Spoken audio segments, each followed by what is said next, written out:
Sebelumnya Assalamualaikum warahmatullahi wabarakatuh. Perkenalkan, nama saya Nafiatul Mukliha Anasyah, NIM saya 18111027, Program Studi Informatika. Di sini saya akan mempresentasikan suatu topik untuk memenuhi tugas pertemuan 3, metode pengembangan perangkat lunak. Nah, di sini saya diperintahkan untuk memilih salah satu metode di list berikut selain waterfall dan prototype. Nah, di sini saya memilih extreme programming. Nah, langsung saja ke slide-nya. Extreme programming disusun oleh saya sendiri, yang saya ambil dari beberapa referensi. Menurut Wikipedia, extreme programming adalah salah satu dari pendekatan agile software development yang paling sering digunakan. Jadi, extreme programming itu termasuk ke dalam agile method.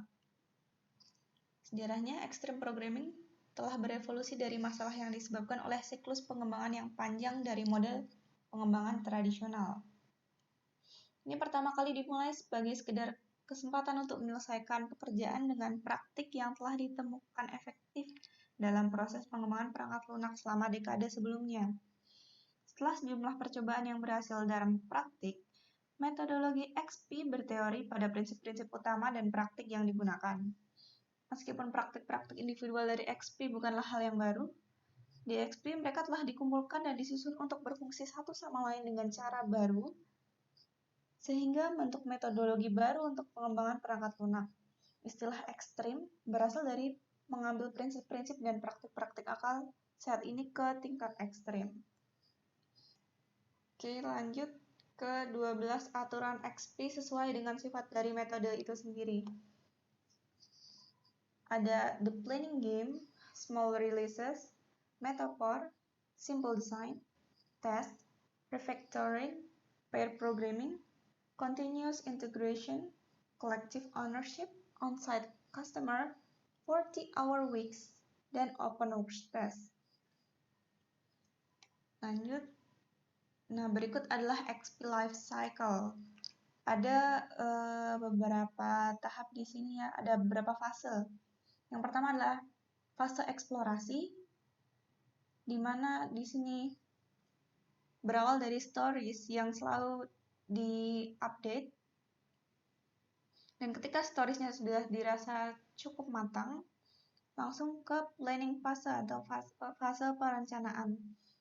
Di sini stories for next iteration. Jadi ini ada prioritas, dan ada effort estimasi. Lanjut ke iterasi to release fase. Nah, setelah perencanaan selesai, lanjut ke desain, ke dianalisa dulu, lalu design, planning for testing, dan testing.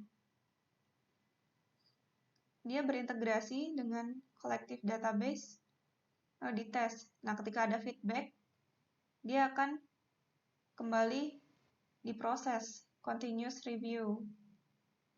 Nah, ketika dirasa dites sudah cukup matang, langsung ke small release, ke fase productionizing. Nah, di sini ketika customer sudah approval, dia langsung ke update release, tapi ketika belum, dia akan kembali ke fase perencanaan untuk menyempurnakan kembali aplikasi yang dibutuhkan misalnya.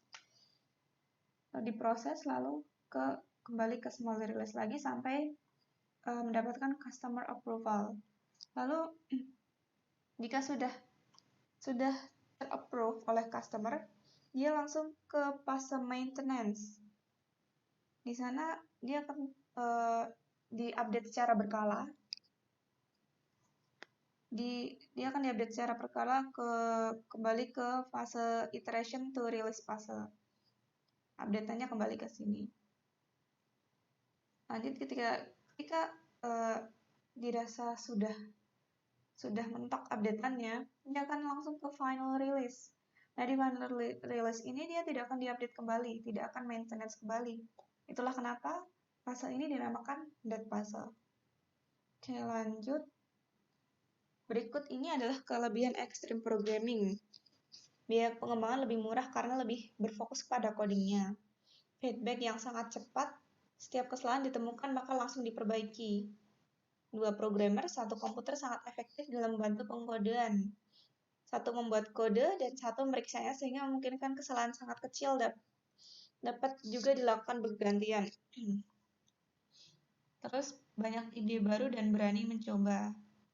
Lalu keuntungan terakhir yaitu user terlibat langsung dalam memantau berjalan pembuatan sistem.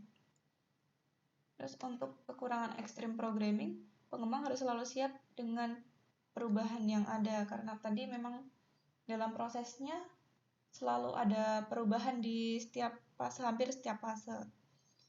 Tidak dapat membuat kode yang detail dari awal karena dia akan terus berubah-ubah. Jadi kalau membuat kode yang detail dari awal, perubahannya akan langsung terlalu banyak. Lalu dokumentasi secara informal.